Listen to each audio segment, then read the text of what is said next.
Hola, ¿qué tal? Les saluda Julieta Mendoza.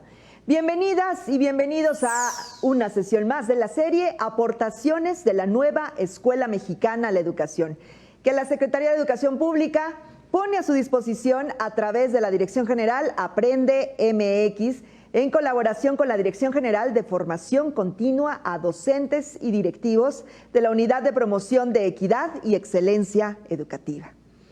Hoy abordaremos el tema Fundamentos de la nueva Escuela Mexicana. Estamos transmitiendo de manera simultánea en nuestras redes sociales. A todo el público que nos acompaña le extendemos la invitación para unirse al grupo de docentes Aprende MX con el enlace que está apareciendo en pantalla y en la sección de comentarios. Bueno, el objetivo de esta sesión es compartir con las maestras y los maestros de educación básica los fundamentos que sustentan la estructura curricular de la NEM y mostrar cómo se ven reflejados varios de estos en experiencias educativas que se han llevado a cabo en el contexto educativo nacional. Y para ello nos acompaña el doctor Roberto Pulido Ochoa, titular de la Unidad de Promoción de Equidad y Excelencia Educativa. Vamos a conocer su trayectoria. Acompáñenme. Roberto Isidro Pulido Ochoa. Cuenta con licenciatura de profesor de Historia por la Escuela Normal Superior de México, una especialidad en Lengua y Literatura, maestría en Educación por la Universidad Pedagógica Nacional y doctorado en Pedagogía por la UNAM. Es profesor investigador de tiempo completo con licencia en la Universidad Pedagógica Nacional, sede Ajusco, y docente en la División de Estudios de Posgrado e Investigación en la Facultad de Estudios Superiores Aragón de la UNAM. Actualmente es titular de la Unidad de Promoción de Equidad y Excelencia Educativa de la Secretaría de Educación Pública. Obtuvo el Premio Nacional de Lectura CEP Conaculta en 2002. Sus líneas de investigación son formación de docentes en el campo de la lectura, escritura y literatura infantil, narrativa como metodología de la investigación, entre otras. Ha publicado decenas de artículos especializados en revistas arbitradas y diversos libros como autor, coautor y compilador. Gracias por acompañarnos en este webinar, doctor Pulido. Le damos la más cordial bienvenida a este espacio. Bueno, antes de darle la palabra, le comento a nuestro auditorio que la conferencia del doctor fue pregrabada por motivos de agenda. Sin embargo, contaremos con su presencia en vivo durante el espacio de preguntas y respuestas. Así es que las y los invitamos a enviarnos sus dudas y comentarios a través del chat de esta transmisión para que el doctor Pulido pueda responderlas más adelante. Nuevamente agradezco su participación, doctor Roberto Pulido, y pues vamos a su conferencia, vamos a su ponencia. Adelante, por favor. Saludos a todas las maestras y a todos los maestros que se encuentran en esta charla. Espero que estén bien y les mando un gran saludo y un abrazo. Este ciclo de conferencias de las aportaciones de la nueva Escuela Mexicana a la Educación es uno de los temas en general que se vienen impartiendo. A mí me toca los fundamentos de la nueva Escuela Mexicana. Quisiera compartir con ustedes fundamentos, propuestas, algún video y un intercambio de experiencia sobre el tema. Quisiera decirles que la nueva Escuela Mexicana tiene un marco jurídico y que el artículo 3º plantea que toda persona tiene derecho a la educación, que la educación se basará en el respeto irrestricto de la dignidad de las personas, con un enfoque de derechos humanos y de igualdad sustantiva, que la educación contempla principios como el de igualdad, como de interculturalidad y de educación integral. Este marco jurídico tiene un planteamiento de la Ley General de Educación, en donde el artículo 11 de la nueva Escuela Mexicana buscará la equidad, la excelencia y la mejora continua en la educación, máximo logro de aprendizaje de las niñas, niños, adolescentes y jóvenes. En el artículo 59, la educación que imparte el Estado se promoverá un enfoque humanista y que tendrán planes y programas para todo el país. Los fundamentos de la nueva escuela mexicana, desde la marco curricular, tiene principios éticos, ya que es fundamental el respeto irrestricto de las personas. Tiene una integración curricular, ya que la comunidad, los saberes de los estudiantes y los programas tienen un papel relevante en esta codiseño. Las maestras y maestros como agentes de transformación del proceso educativo y social. Este punto es fundamental para la nueva escuela mexicana, porque a los maestros y a las maestras durante muchos años se les ha visto como reproductores de currículo. A los maestros y a las maestras se les indicaba paso a paso qué hacer. Algunos directores o supervisores les indicaban qué día, qué mes tenían que desarrollar un tema, tenían que seguir al pie de la letra los programas y las guías. Y tenemos ejemplos que seguramente a ustedes les sonarán cercanos, en donde las maestras y los maestros llegaban día a día, saludaban a los alumnos, les indicaban que sacaran el libro de español u otro, que hicieran una copia, que subrayaran lo que no entendieran y que buscaran un diccionario. Finalmente la maestra, el maestro, les colocaba un 10 por haber hecho ese proceso, porque el maestro tenía que seguir a pie de la letra ese currículum establecido y vertical. Ahora las premisas pedagógicas han cambiado. El maestro, junto con los alumnos y la comunidad, tienen la posibilidad de transformar los aprendizajes y los contextos. Por lo tanto, los sujetos tienen un papel protagónico en esta nueva escuela mexicana. Y las familias. ¿Qué pasaba con las familias? Esa coparticipación de las familias y la comunidad en educación, que es ahora fuente importante de la nueva escuela mexicana, eran excluidos.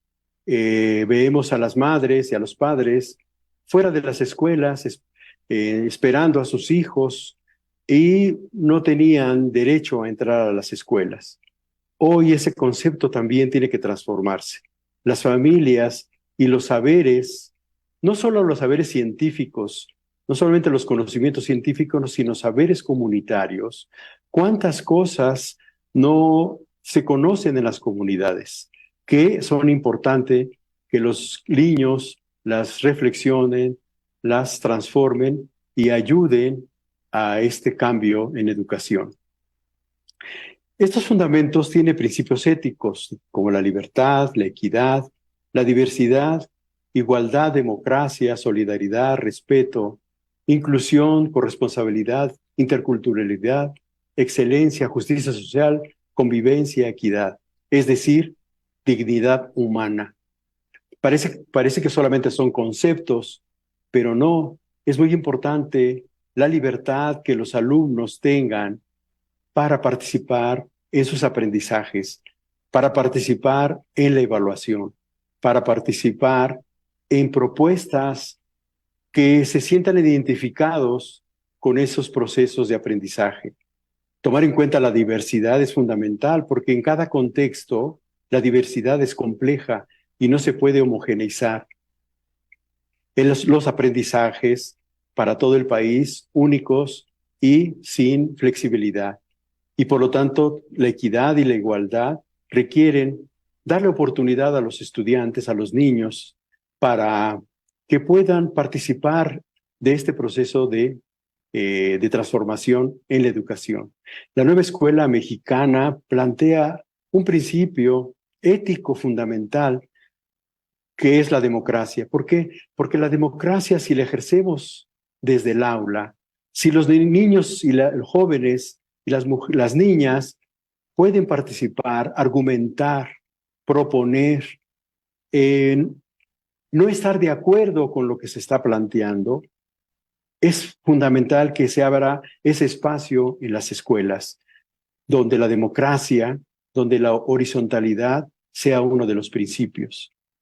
¿Y cuántos alumnos no tienen problemas y los alejamos de la solidaridad.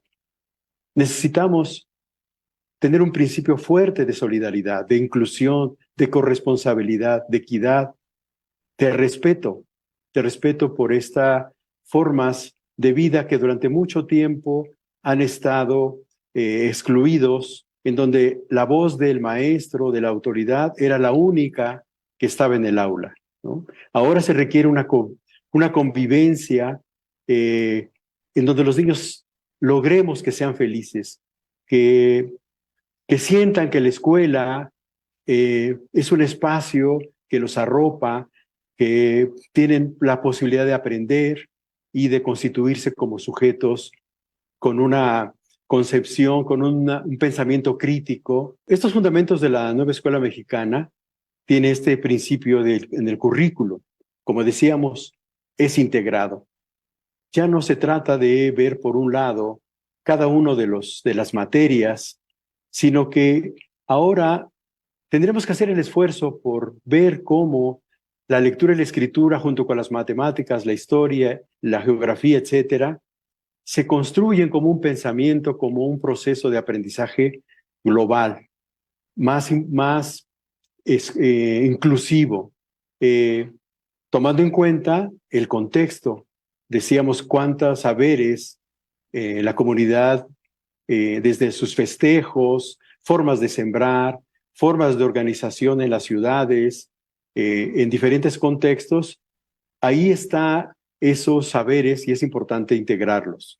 Pero claro, desde un desarrollo humano integral, no aislados. Como decíamos hace un momento, la autonomía profesional del magisterio tiene que ejercerse a cabalidad, porque los maestros son sujetos de saberes de política, son sujetos de saberes pedagógicos diferentes a el médico, al licenciado, al pedagogo, porque durante muchos años el maestro ha ido acumulando estos saberes pedagógicos, en donde sabe resolver los problemas.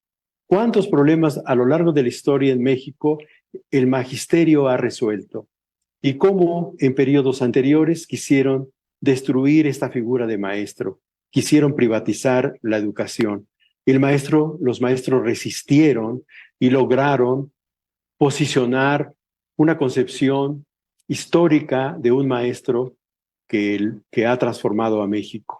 De ahí que esta autonomía profesional, estos consejos técnicos tendrían que ejercer esta autonomía profesional. Ahí en la comunidad hay infinidad de problemas. Los alumnos presentan infinidad de propuestas y problemas.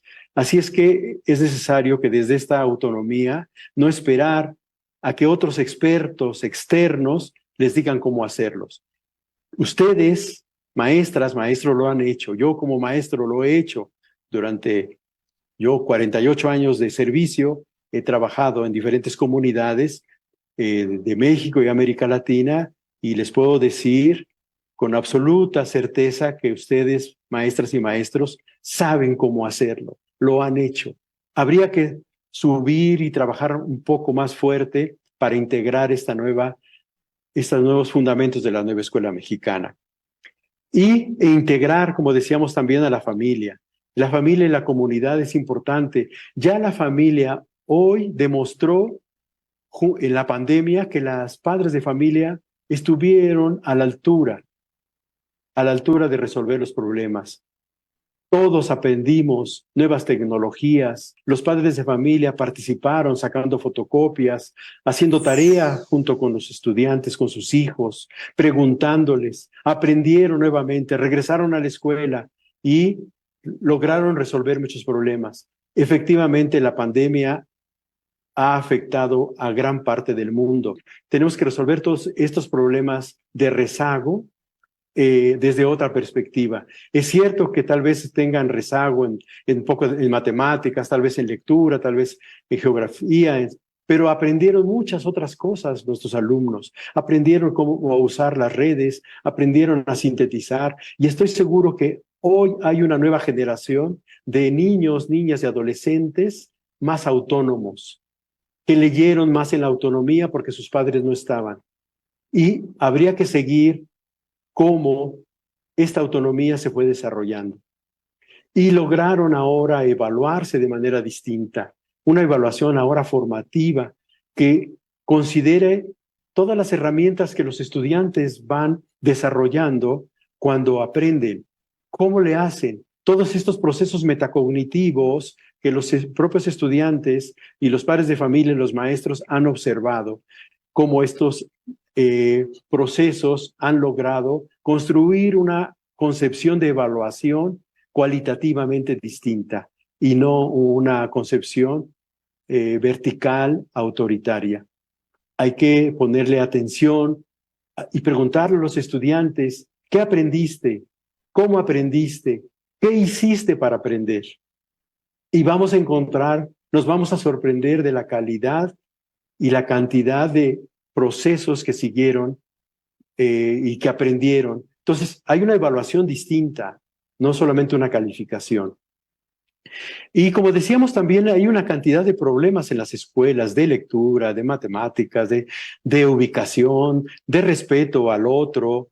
Es decir, hay muchísimos problemas de género y que es importante que a través de proyectos se puedan desarrollar de manera mucho más cualitativa.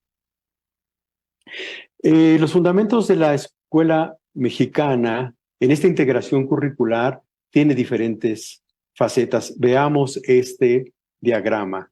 Pensar siempre en el perfil de egreso, el aprendizaje de la comunidad y del estudiante al final de la escuela preescolar, primaria o secundaria. ¿Cuál es el perfil que queremos?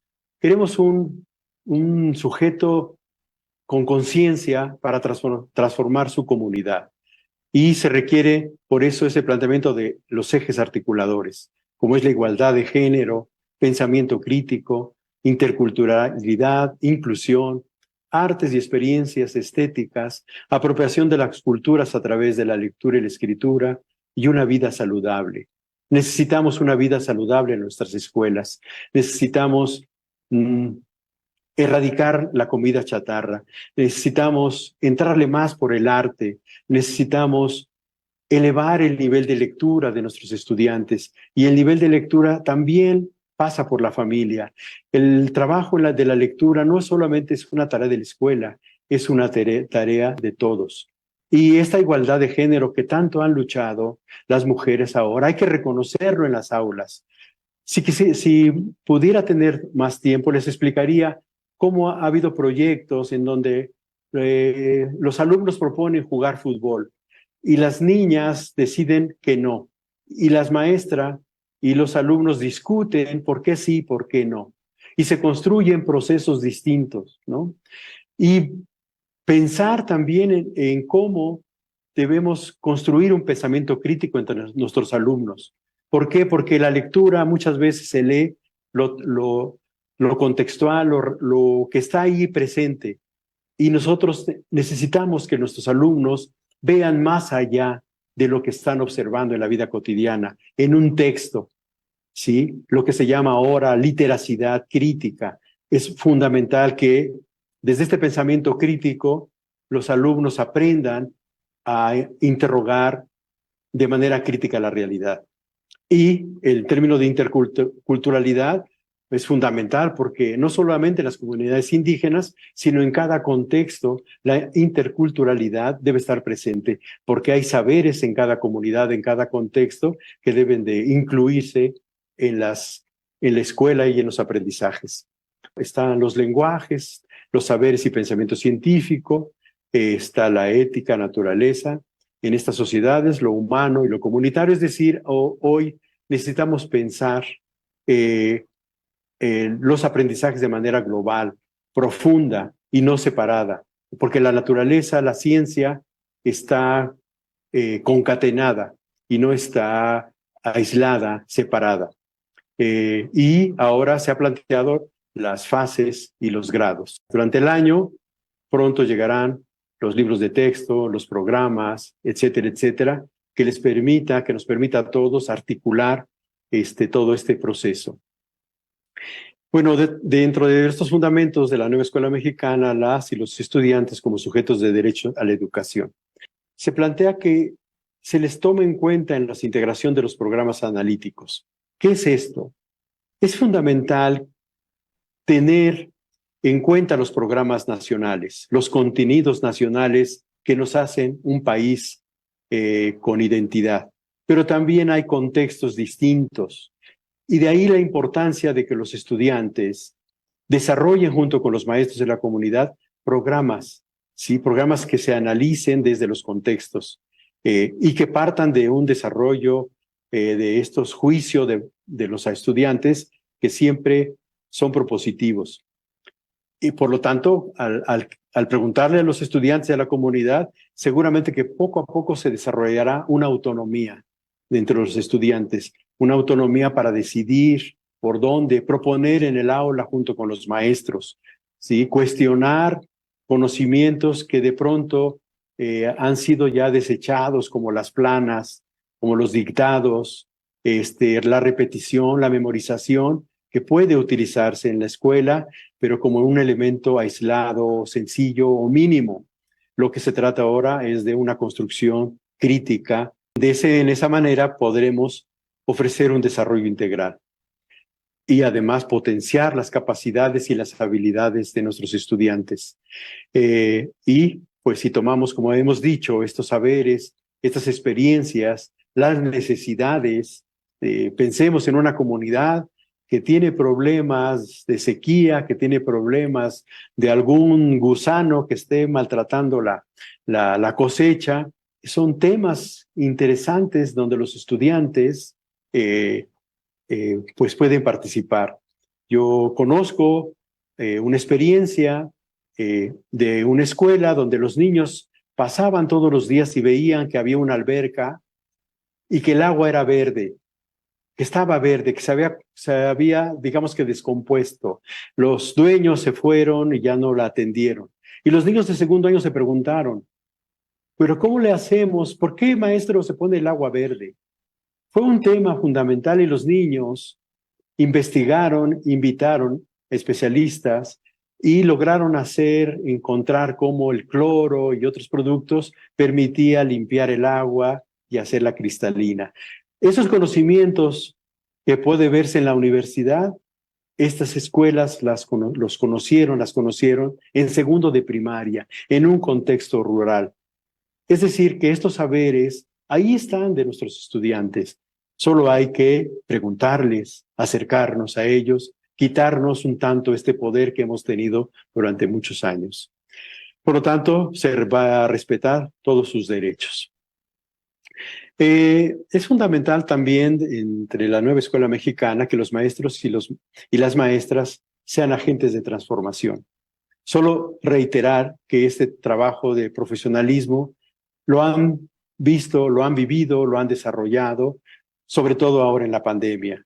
Pero les puedo decir, mi padre fue maestro rural y en los años 20, después de la Revolución Mexicana, el maestro fue a las comunidades y desde este profesionalismo, aunque solo tuviera primaria o secundaria, mostró trabajar, transformar este país que estaba tan devastado.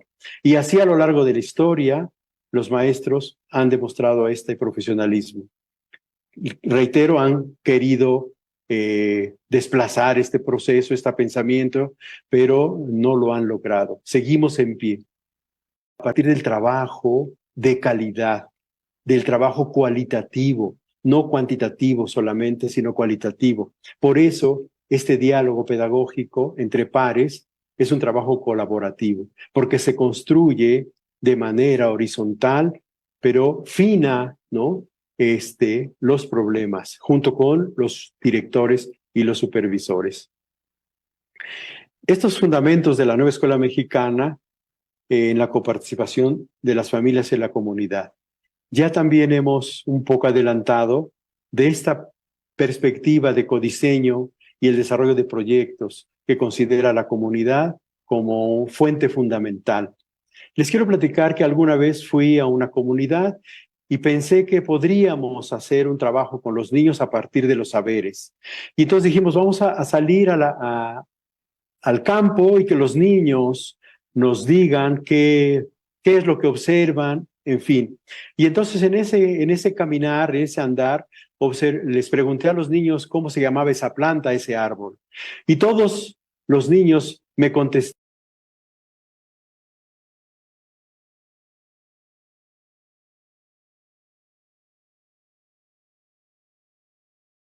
Pensábamos de una manera y los niños, los jóvenes, nos marcaron el camino de cómo construir estrategias didácticas. Hay que revalorar lo que se vive en México. Bueno, de este ejemplo de apropiación y propuesta en práctica de los elementos de la nueva escuela mexicana, pues como hemos dicho, para reiterar, tiene principios éticos, premisas pedagógicas, la nueva escuela mexicana como sujetos de derecho a la educación, las niñas, niños y jóvenes, y las maestras y maestros como agentes de transformación, la coparticipación de familias y comunidad, en este diálogo de codiseño como hemos intentado explicar, con metodologías que va a arrojar nuevos conocimientos y aprendizajes. Bueno, ahora les propongo que veamos un video en donde se explica, en donde se narra una experiencia de un problema como es la lectura y la escritura. Un problema que todo mundo se queja porque los alumnos no comprenden. No comprenden de pronto nuestros alumnos de primer año, pero también los de doctorado no comprenden. Mis alumnos de doctorado tampoco comprenden luego textos un poco más complejos. Es decir, que el tema de la lectura es un tema que está ahí presente y que los maestros de una comunidad rural lograron hacer propuestas, lograron en colectivo, sin que ellos pensaran que iban a hacer codiseño y todos estos nuevos conceptos, lograron hacer cosas novedosas para transformar ese contexto y esa comunidad. Veamos este material.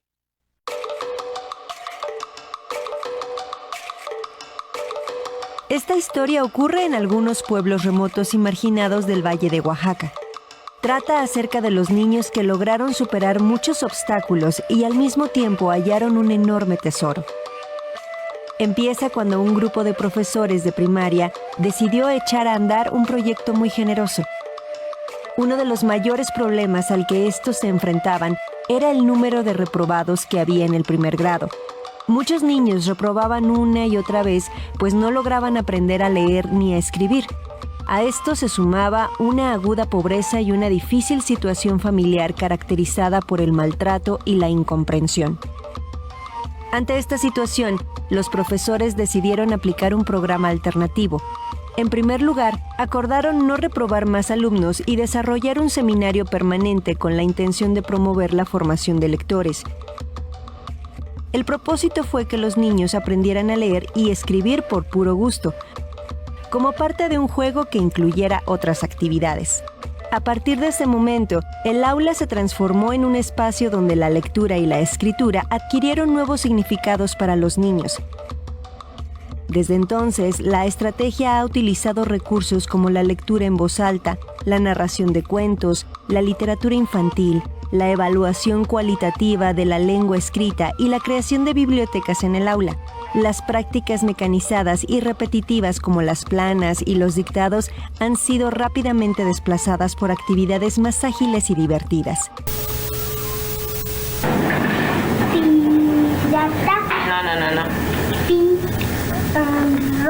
Tiro.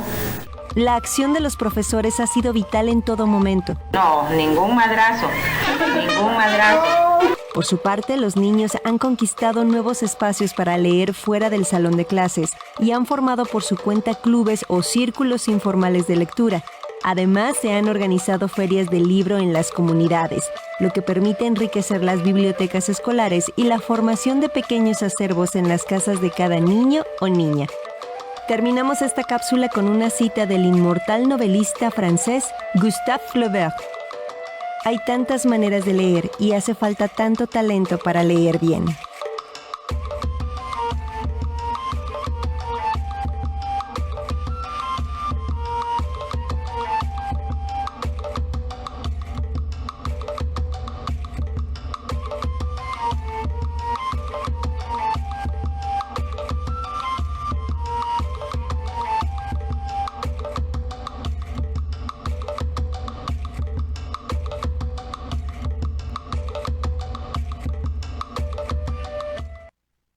Muchas gracias. Pues, ¿qué les pareció el material, el video? Le quiero agradecer a las maestras y maestros de la red de Totoax de Oaxaca que nos hayan compartido esta experiencia. Durante muchos años, las redes han sido una alternativa para esta construcción colectiva y colaborativa. La Universidad Pedagógica nos acercamos a esta comunidad y encontramos que los maestros reprobaban a muchos niños. Era como algo cotidiano, que cada año la mitad del grupo no tuviera pase hacia el segundo año de primaria.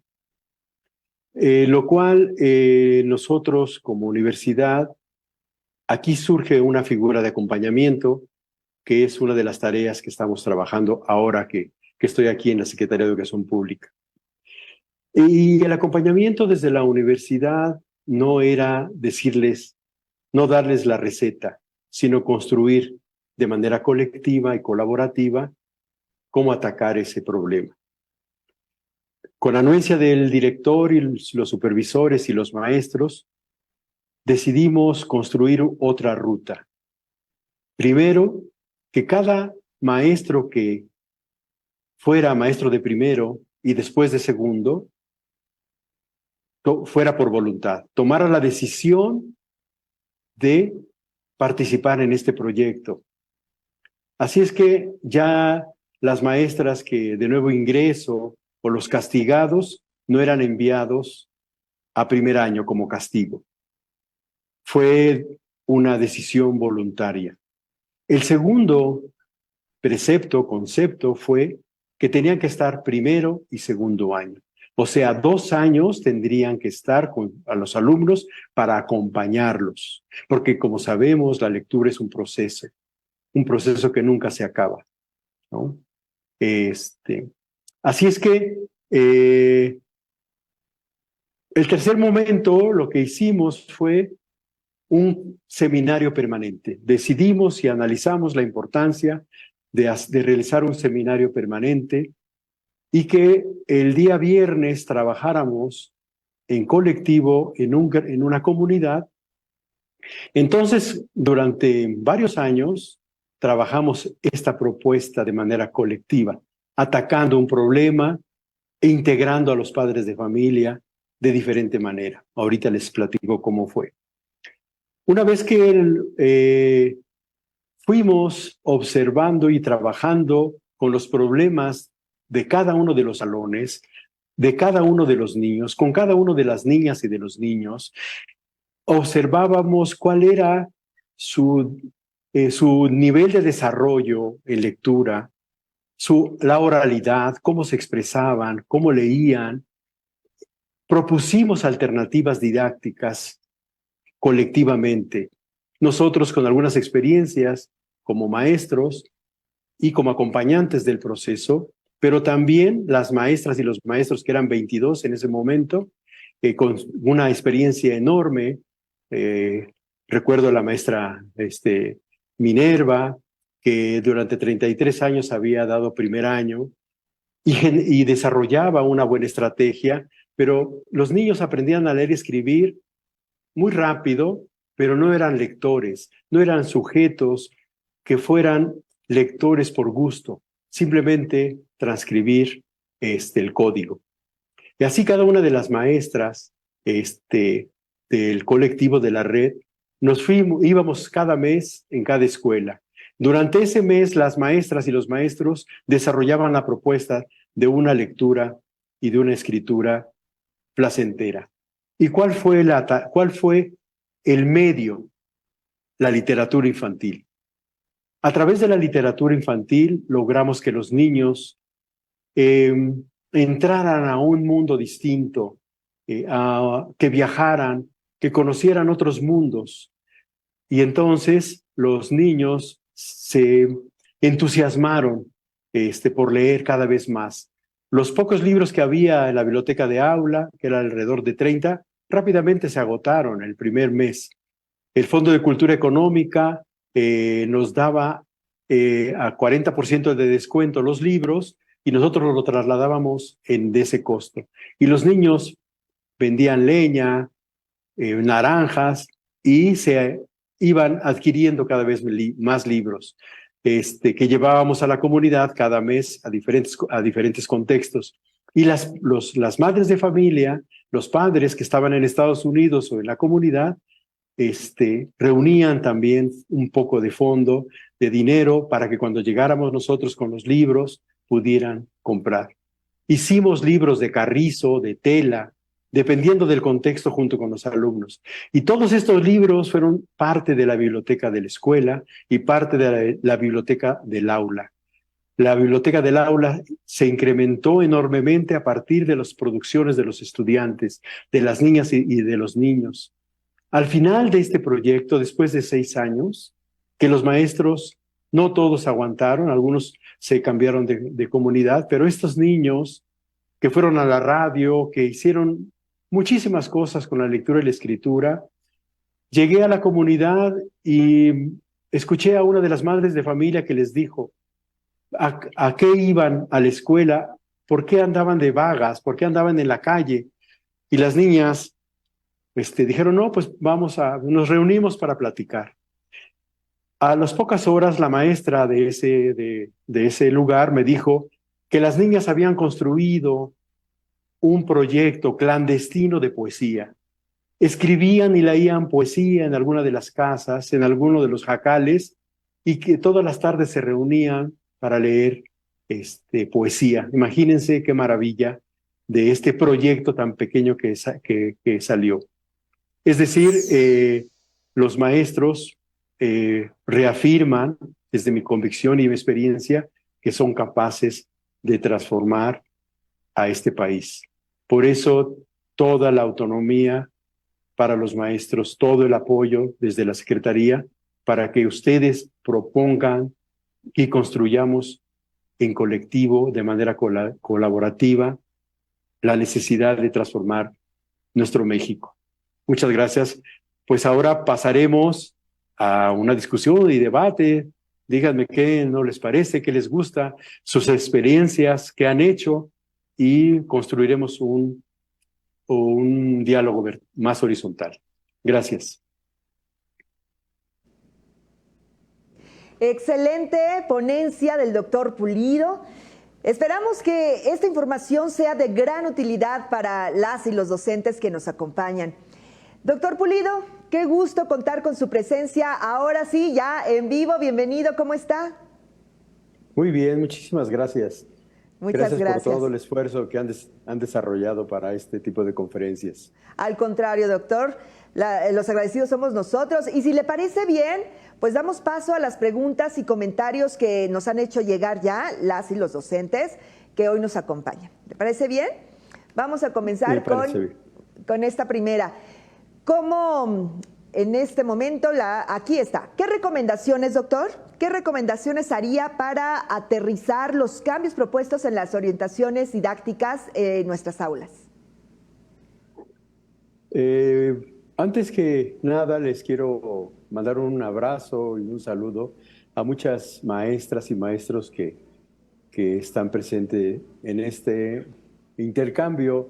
Pues están maestras de Tlaxcala, supervisora, está de Monterrey, la maestra Mirna, maestros de Oaxaca, de Michoacán. Hay de diferentes lugares que hemos trabajado durante muchos años. Así es que les mando un fuerte abrazo. Yo, para este consejo técnico, enviamos un artículo de Olimpia Santiago, en la revista Entre Maestros número 11, la revista Entre Maestros, si gustan ponerla, por favor, la imagen de las revistas, son de UPN, están digitalizadas, es gratis el acceso, y el consejo anterior integramos la experiencia de la maestra Laura Pérez. Ahí yo creo que les puede dar una buena orientación estos artículos. El de Laura Pérez Santiago plantea el título, dice: pensamos en dinosaurios y nos encontramos con las matemáticas. O sea, una vez que los alumnos son tomados en cuenta, una vez que los alumnos, teniendo una concepción nosotros distintas del aprendizaje, en donde el que enseña aprende y el que aprende enseña, al pensamiento de Freire. Entonces, si tomamos en cuenta que los alumnos tienen muchos saberes, tienen conocimientos vastos, entonces podemos con ellos hacer codiseño, o sea, diseñar el proyecto. Y hay que preguntarles a los niños, a los jóvenes, cuáles son sus expectativas, cuáles son sus inquietudes. Por ejemplo, nuestra Olimpia empezar a plantearse preguntas como: ¿en dónde hay leones? ¿Cómo son los leones? Querían conocer los leones en una comunidad mije en Oaxaca. Y de ahí se desprende todo un trabajo de investigación usando la biblioteca de la escuela, y por lo cual les permitió ir a organizar la biblioteca. Ustedes pueden ver en la pantalla una buena cantidad. Ahí aparece la revista morada. Ahorita les digo, es el número 11. El primer artículo es de la maestra Olimpia Olivares. Y la maestra Oli hace un buen trabajo de organizar estos intereses, esta necesidad de aprender cómo son los leones, qué comen, van a morir, dicen los niños, cuántos se van a extinguir, diría la maestra. Y entonces va haciendo todo un trabajo de investigación hasta que logran durante un tiempo corto ir de esta comunidad indígena hacia la ciudad de Oaxaca. Llegan los niños, contrastan todo lo que investigaron, el tipo de textos que pudieron desarrollar y escribir. Es decir, bueno, no les adelanto mucho, les propongo que lo lean en el Consejo Técnico y vean que esta metodología por proyectos se parece mucho a lo que hoy proponemos desde la Secretaría de Educación. Muchísimo se parece. No con esas palabras, pero sí son proyectos, sí son tomados en cuenta los saberes de la comunidad, sí son tomados en cuenta las expectativas de los niños, y el papel del maestro es relevante porque pregunta, porque pues trabajan a partir de ello. Vamos con la siguiente pregunta. Doctor, ¿cómo se ven reflejados los campos formativos, los ejes articuladores y fases en un proyecto como el que presenta? Bueno, primero el codiseño. Les digo, aunque no quisiéramos forzarlo y que poco a poco vayamos pues construyendo todo este andamiaje de saberes de los maestros, los nuevos conocimientos sobre este nuevo plan. Y de esa manera, por ejemplo, la maestra hace un codiseño. Bueno, la maestra y los que acompañamos, ¿no? Las maestras de todas las de primer año. Y no solamente no diseñamos y codiseñamos lo que los niños han sufrido con esta exclusión. Y por un lado, vemos la lectura y la escritura, en donde a través de la literatura los niños logran apropiarse del espacio escolar, pero algo mucho más importante, del espacio comunitario, de la casa, del patio. Si ustedes observan al niño que lee en su piedra, les preguntamos a los niños en la escuela: ¿y tú dónde lees? Después de que ha avanzado el proyecto durante muchos meses, y cada uno nos dijeron que leían en la hamaca, en el árbol, en la piedra, y nosotros, incrédulos, les dijimos: pues vamos a ver y a filmar. Y entonces entrevistamos a los padres de familia y nos dijeron efectivamente, los niños han logrado construir un espacio nuevo, y eso es fundamental. Entonces, ahí en ese primer momento de codiseño, pues ahí vamos a ver cómo estos ejes articuladores van a ir tomando relevancia, porque siento que no quisiera forzar esta experiencia, porque de pronto puede verse como que en cada proyecto hay que forzar estas ejes y estos campos. Yo creo que ahí está la experiencia de las maestras, ahí está el problema que enfrentaron en la comunidad y que pues se logra que los niños transformen la concepción que tenían de la reprobación, de la evaluación, por otro proceso más cualitativo de su propio desarrollo. Entonces, no quisiera forzar este proyecto hacia una perspectiva sobre la pregunta, por favor. Muchas gracias. Gracias, doctor. También nos están llegando muchos comentarios. Dice aquí Brisa Esparce Santibáñez. Buena tarde, muy importante este ciclo de conferencias. Gracias, conocer para aprender y en comunidad. Esto lo dice la maestra Brisa Esparza. Luego, Abel Darío, Edith Martínez comenta, buenas tardes, qué bueno que están dando estos espacios para todo el magisterio. Gracias por su comentario. Aida Vargas, es interesante la información y considerar a los padres de familia y contexto para lograr los aprendizajes esperados en los niños y niñas. Sin duda, doctor, bueno, los padres son un elemento primordial en todo esto que está comentando. Sí, pues muchas gracias. Sí, el papel de la comunidad, como sabemos, ahora es el centro, porque hay muchos problemas que resolver. Y también, como lo decíamos, pues los padres de familia de pronto tienen unas concepciones que no están acordes con este proceso ya pues más avanzado de la comunicación.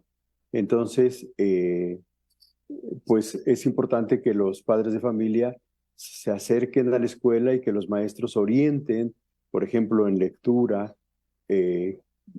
Los maestros siempre nos dicen es que los padres de familia nos presionan para que los niños hagan planas, dictados, y que se trabaje mucho más la memorización que la comprensión. Entonces, ahí hay un papel muy importante de la escuela para que los padres de familia también puedan avanzar en ello. Pero obviamente que los padres de familia también son aliados para esta nueva etapa de la reforma. En esta nueva etapa de la reforma, doctor, dice Serrana Mía Reyes, ¿cuál sería el papel del nuevo supervisor en la nueva escuela mexicana? Bueno, en un momento más. Ahí estamos con usted, doctor. Sí, bueno, ese es un papel relevante de los directores, directoras y los supervisores. Seguramente que estarán el maestro Jerry de Hidalgo, un maestro activo, que acabo de estar con ellos en un taller, y el papel de él ha sido promover, acompañar a los maestros para que, primero, animarlos a que realicen proyectos, que diseñen junto con sus estudiantes contenidos junto con el programa, aunque sea del 17 ahorita o una enciclopedia o materiales y libros o en internet, para investigar y contrastar lo que los niños les están solicitando. Entonces, el director, el supervisor, a mí no me gusta la palabra líder, más bien es un coordinador académico, es un acompañante, alguien que pregunta también cómo le hiciste, Me parece muy bien cómo estás trabajando con tus alumnos. Mira, aquí hay este texto que te ayuda, aquí hay una experiencia, aquí hay un video. O sea, es un acompañante de los procesos educativos y pedagógicos. Y ya no es el que va y supervisa si está en el nivel o en la etapa del programa que tiene que cumplir. Eso ya quedó desterrado hace mucho tiempo y tratar de romper el control que tenemos vertical. El supervisor con el director con los maestros y los maestros con los niños. Eso ya debe de romperse y debe construirse un trabajo horizontal en donde todos podamos participar de este proceso de enseñanza y aprendizaje por gusto, que los niños eh, sigan siendo felices, porque al estar en la pandemia, ¿qué decían los niños cuando regresaron a la escuela? Estaban felices por ver a sus amigos, los maestros por tanta presión que teníamos por trabajar en las pantallas, ¿no? A mí me tocó también, como ustedes, trabajar con mis estudiantes y todas las pantallas, todas las cámaras y los micrófonos apagados y yo hablando, dando la clase, y como no me gusta dar la clase de manera así de una oratoria, pues tuvimos que construir otras alternativas como una gran cantidad de maestros. Pero cuando regresamos a las aulas, pues también creo que todos los maestros somos felices. Así es que los supervisores tendrán que cambiar, transformar, porque eso ayuda a un trabajo más democrático, escuchar a las maestras, las preocupaciones que tienen y a los niños también. Seguramente si estará por acá eh, este, el maestro Gerardo. Él se metió al aula y trabajó con los niños, y cuando los niños le dijeron queremos conocer el mar, el maestro se puso muy nervioso, pero lograron que los niños aprendieran a leer y escribir y fueron al mar y conocieron el mar. Antes investigaron qué eran, qué animales acuáticos, qué comían, etcétera, etcétera, y descubrieron allá los niños de segundo año que el mar, el agua era salada, ¿no? Es decir, pensaban los niños en que ahí iban a encontrar como un acuario, ¿no? Pero no, los niños lograron conocer el mar a partir de estos intereses. Y el supervisor, ¿no?, se atrevió a trabajar junto con la maestra y con la comunidad y lanzarse a trabajar de manera distinta a través de proyectos. Doctor, comenta Belgique Herrera Aguilera. Profesor, gracias por la plática, elementos fundamentales para conocer por dónde va la nueva escuela mexicana. Lorena Rodríguez Alfonso dice, se debe seguir trabajando en preescolar el acercamiento a los diversos textos, lectura en voz alta. Muchas gracias, Lorena, por su comentario. Olga Espejo comenta, es cierto, el docente es eje fundamental para generar cambios y transformar la vida de muchos niños que tienen mucho talento. Esto es parte de lo que comentan las y los docentes, maestro. Doctor, bueno, pues también hay preguntas. A ver, ¿quiere comentar algo respecto de esto que comparten las maestras y los maestros? En un momento regresamos. Sí, por favor. Gracias, doctor. Claro, miren, los proyectos, cuando se van desarrollando, el maestro tiene la capacidad, con los saberes pedagógicos que ha desarrollado desde que entró a la normal y desde antes, desde que entró a la escuela y ya en la escuela normal, una serie de conocimientos pedagógicos que le ayuda a resolver, ¿no? Y hemos visto cómo hemos entendido que las prácticas sociales del lenguaje son fundamentales. Entonces, cuando van desarrollándose los proyectos, se puede ver muchos tipos de textos, ¿no? Por ejemplo, cuando los niños quisieron ir al mar, pudieron escribir y leer tipos descriptivos. Cuando cantaron, cuando vieron literatura infantil, pues vieron otro tipo de textos. Cuando solicitaron permiso, vieron y construyeron otro tipo de texto. Cuando sacaron una convocatoria, vieron otro tipo de texto. O sea, todas estas superestructuras de los textos están ahí presentes en el aula, ¿no? Y al mismo tiempo pudieron trabajar biología, pudieron trabajar historia, pudieron trabajar matemáticas, es decir, ahí están integrados una serie de elementos más globalizados y no verlo parcial, ¿no? Pero sí, la lectura y la escritura estarán presentes, pero de manera no separada, sino ya más integrada. Doctor, pregunta aquí Yanis Cuji, ¿de qué manera cambia el enfoque de la planeación?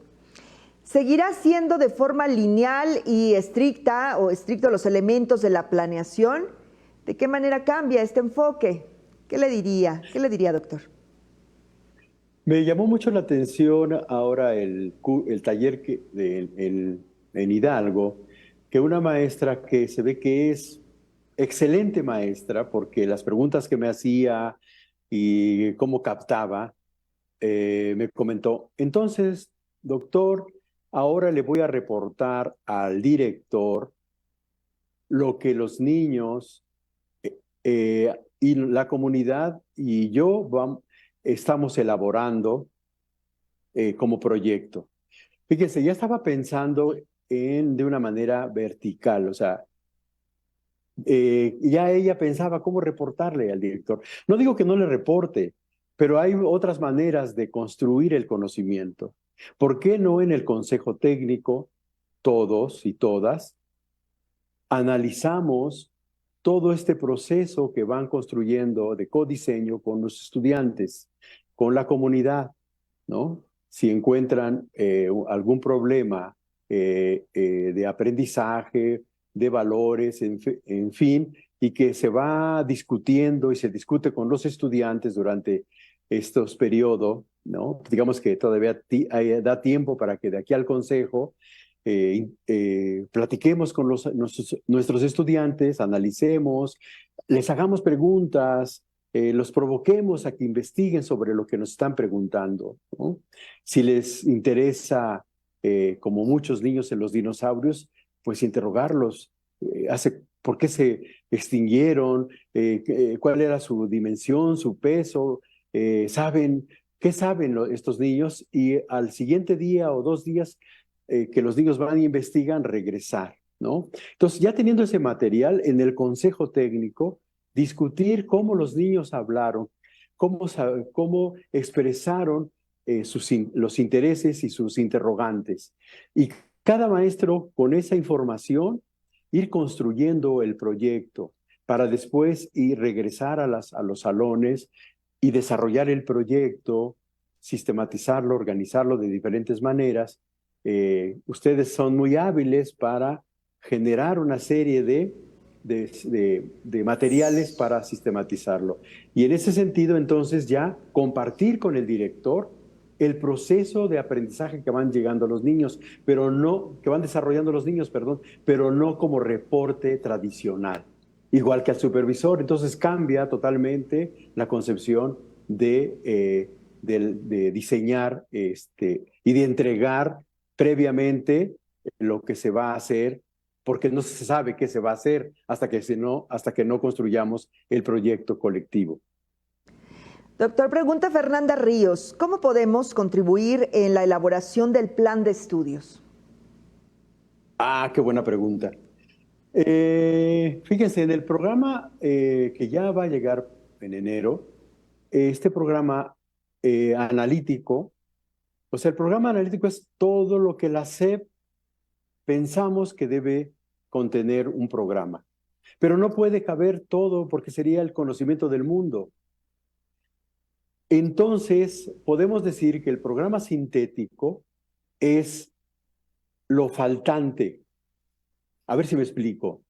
Los alumnos dicen, les pongo un ejemplo de una comunidad que los niños dijeron que ¿por qué el agua se pone verde? En una comunidad donde había una alberca y se fue transformando Y bueno, ya vimos que el agua, los niños dijeron, queremos saber por qué se pone el agua verde, ¿no? Entonces, a partir de eso, el maestro organiza, junto con los estudiantes que estuvieron de acuerdo en investigar y desarrollar ese proyecto, y empezaron a hacer un codiseño sintético.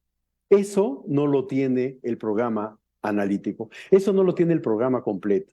Por eso les hemos dicho, si quieren usar el del 1917, el del 12 o el de 1810, o sea, no importa, ahorita, ¿no? ¿Por qué? Porque, o una enciclopedia o internet, porque digamos que toda la información que hay en el mundo sería el programa general, y ese va a ser enriquecido con el programa sintético, porque todo esto que van a ir desarrollando y conociendo los niños y van a aportar, y después de la tercera o cuarta fase del proyecto, socializar ese conocimiento, porque eso es muy importante, que una vez que los niños investiguen y que logren tener ya el producto de la investigación, es fundamental sacar carteles, invitaciones, para que invitemos por lo menos al grupo que está a un lado o al grupo de la otra comunidad, a los padres de familia, para que los niños expresen lo que investigaron, qué investigaron, cómo investigaron, qué aprendieron, cómo aprendieron y qué herramientas y qué les falta por aprender. Entonces, ahí está ese trabajo que tenemos que hacer ahora. Víctor Emanuel García Pérez, ¿cómo incluir a los alumnos con capacidades diferentes a la nueva reforma educativa? Pues para ello siempre uno recurre como maestro a los ejemplos. Hace tiempo tuve una estudiante de pedagogía de la Universidad Pedagógica Nacional que les dijo a sus estudiantes, eh, eh, pues les repartió libros de literatura y una niña dijo, mi libro huele a pan. Y ella, pues un poco los reprimió, porque dijo, no, los libros no huelen a pan. Claro, cuando regresó a la universidad y nos platicó, dijimos, pero tuviste una oportunidad invaluable, porque lo hubieras dicho, el mío huele a concha, ¿no? Y así huele a bolillo, huele a telera, en fin, cada región tiene el nombre de los panes, ¿no? Y le pregunté, ¿y cómo organizas los equipos?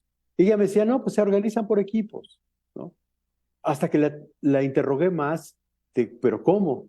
Y me dijo, es que el niño con síndrome de Down ayuda con la silla al niño con parálisis cerebral. Y así vamos formando los equipos. Entonces, pues descubrimos una maravilla enorme de la complejidad que hay, pero también la oportunidad. Ojalá que Gaby Bolaños nos esté escuchando, especialista en educación especial, está haciendo ahora su doctorado en la UNAM. Y hay también en la revista Entre Maestros, hay experiencias ya desarrolladas por muchos maestros, y esperemos que también en un nuevo libro que estamos por publicar aparezcan estas experiencias, porque es fundamental, ¿no? La equidad es importante, la integración de estas capacidades distintas, y que ustedes, ojalá que no tengo claro la tesis de esta chica, pero ahí encontró desde la pedagogía, fue construyendo con estos niños una escritura y una lectura. Ya eran niños jóvenes de secundaria, y fue maravilloso para ella ir descubriendo cómo estas niñas y niños son capaces de muchas otras cosas, de dar amor, de dar sonrisa, ser empáticos. Y yo veía la escritura de estos niños, poco se les entendía, pero cuando la maestra leía los textos, verdaderamente arrojaba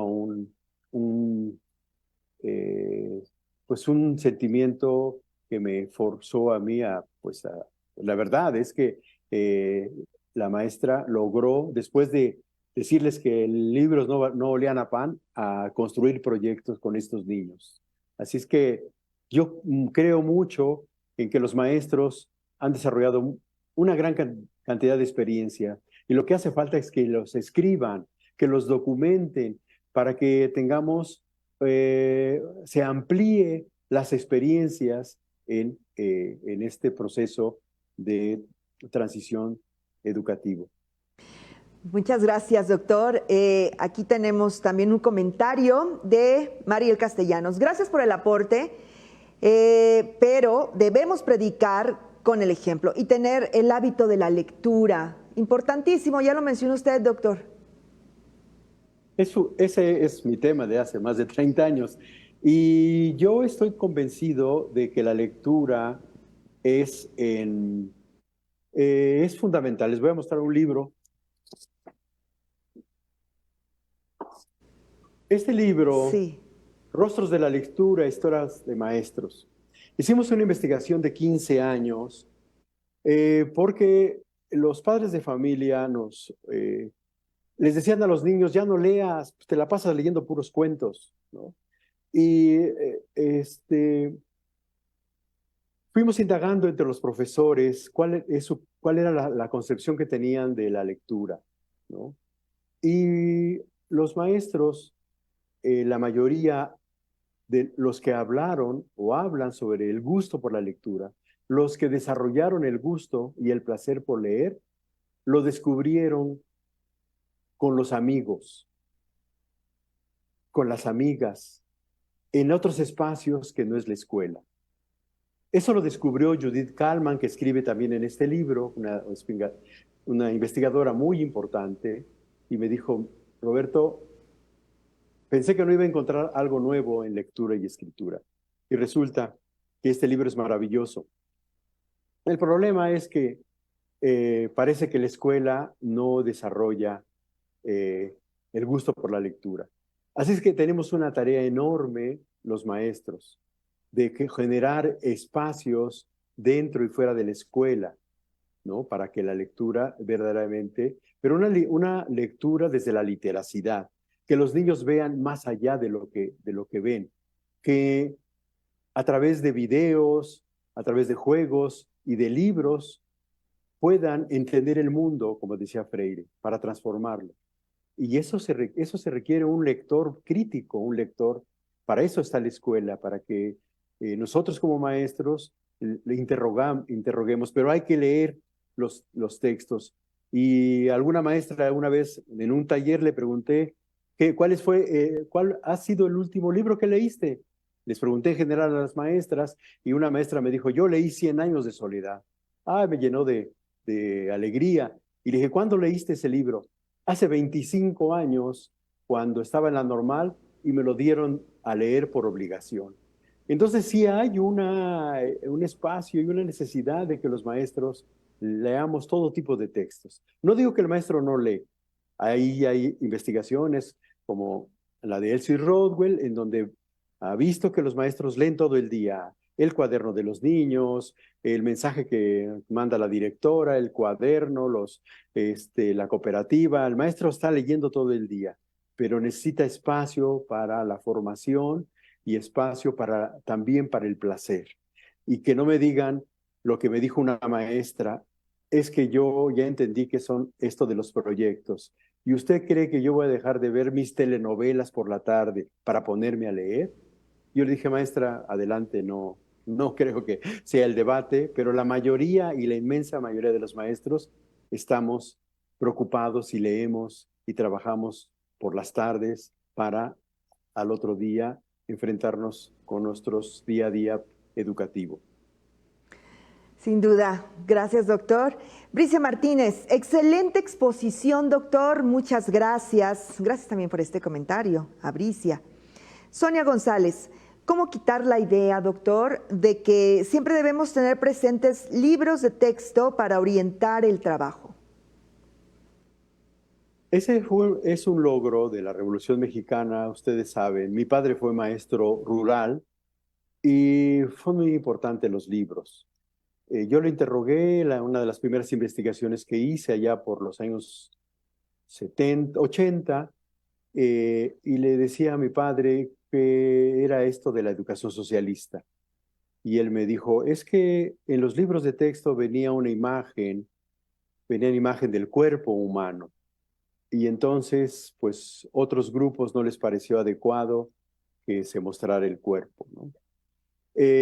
Pero tomó fuerza los libros de texto hasta los años, principios de los 60, con Adolfo Ruiz, perdón, con López Mateos, que venía del grupo de Vasconcelos, y es un aporte de la Revolución Mexicana. Los libros son maravillosos. A mí me tocó los primeros libros, y me acuerdo el olor, el aroma y la revisión y la lectura, ¿no? Cultivo una rosa blanca en junio como en enero, para el amigo sincero, ¿no? Todos estos poemas que nos aprendimos de niños. El libro ha sido fundamental. Pero también es cierto que hoy la tecnología, los medios de comunicación nos han rebasado en muchas cosas. Y entonces se quedó la idea de que los maestros usaran el libro de texto como apoyo, pero pues es terrible a veces lo que ocurre en las escuelas. Hace unos días le pregunté a mi nieto cómo le iba a la escuela y me dijo, abuelo, saco puro 10. Ah, muy bien. ¿Y cómo le haces para sacar 10? Y me dijo, la maestra nos dice, saque su libro de español y ábralo en la página 25. Copien la lección, subrayen lo que no conozcan, lo que no entiendan, vayan al diccionario y busquen y complementen la información. Después me lo traen, me pone 10, imagínese, abuelo, saco puro 10, ¿no?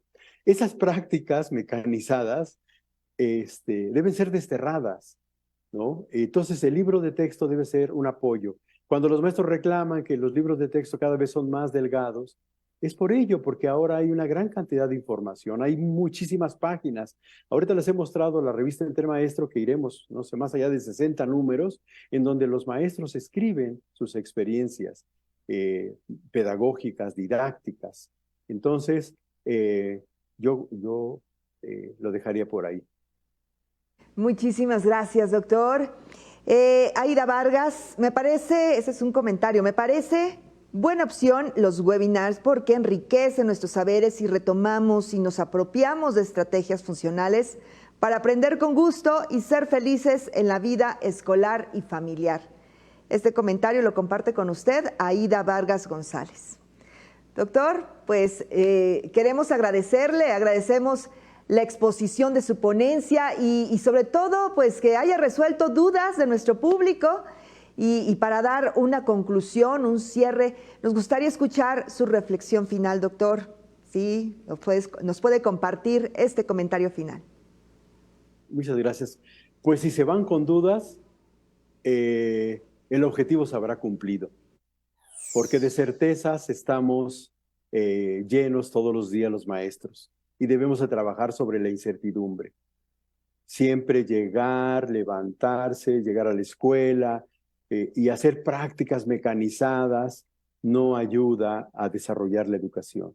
Yo los invito a que sigamos compartiendo, sigamos comunicándonos y pues estamos yendo a los consejos técnicos, muchos directivos, muchos maestros de aquí de la Secretaría, queremos acompañarlos, no a supervisar qué están haciendo en el Consejo Técnico, sino a acompañarnos, hermanarnos, estar un rato felices. La Secretaría de Educación Pública, por medio de nuestra secretaria, nos ha indicado y coincidimos porque ella y nosotros hemos hecho esta actividad de estar junto con los maestros, acompañándonos todos para una transformación profunda y verdadera. Muchísimas gracias y un fuerte abrazo a todas las maestras y maestros. Muchas gracias a usted nuevamente, muchas gracias doctor Roberto Pulido y gracias a las personas que nos acompañaron en la transmisión de este webinar tan importante para las y los docentes, así como para toda la comunidad educativa, ya que estamos conociendo las bases con las que trabajaremos de ahora en adelante por la educación en México. Les invitamos a seguir el próximo webinar, el derecho humano a la educación y la revalorización de maestros y maestras como agentes de la transformación educativa y social, que se va a llevar a cabo el jueves 24 de noviembre en este mismo horario, así es que no se lo pierdan. Bueno, también aprovecho para comunicar a nuestra comunidad de docentes Aprende MX que próximamente tendremos contenido exclusivo para ustedes, así es que también les invitamos a que estén pendientes. Muchísimas gracias. Yo soy Julieta Mendoza. Gracias por su atención. Nos vemos hasta la próxima.